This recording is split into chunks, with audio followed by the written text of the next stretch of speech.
وَإِذَا حُيِّئْتُمْ بِتَحِيَّةٍ فَحَيُّوا بِأَحْسَنَ مِنْهَا، اگر تمہیں کوئی تحیہ کرے، اگر تمہیں کوئی سلام کرے تو تم اس سے بہتر الفاظ میں اسے جواب دیا کرو.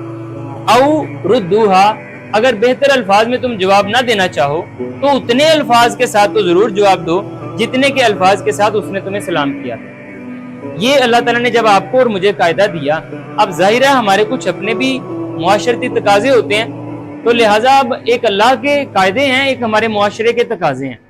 اب معاشرے کے تقاضے یہ ہیں کہ اگر آپ نے میرے ساتھ اچھا سلوک نہیں کیا، کل کسی بیٹھک میں آپ مجھے سلام کریں گے، میں آپ کو جواب ہی نہیں دوں گا.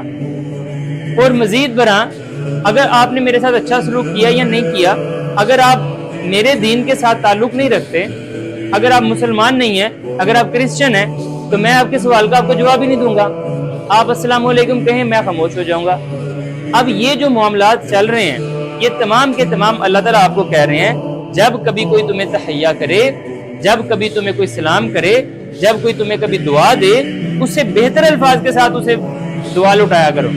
اور اگر یہ بہتر الفاظ تم نہیں کر سکتے تو اتنے الفاظ تو واپس ضرور کرو جتنے الفاظ کے ساتھ اس نے تحیہ کیا تھا. اور رہی بات یہ کہ وہ کیسے ہیں اور انہوں نے کیسے رویہ رکھا اور وہ کس مذہب سے تعلق رکھتے ہیں، تو سنو، ان اللہ کان علی کل شیء حسیبا، ہر شے کا حساب لینے والا اللہ ہے. تمہیں کوئی جج بنا کر نہیں بھیجا کہ تم حساب کرنا شروع کر دو. تمہارے ساتھ اس نے درجہ احسان پر ایک کام کیا ہے، تمہیں اس نے دعا دی، تو لہذا دعا کے بدلے میں دعا دو.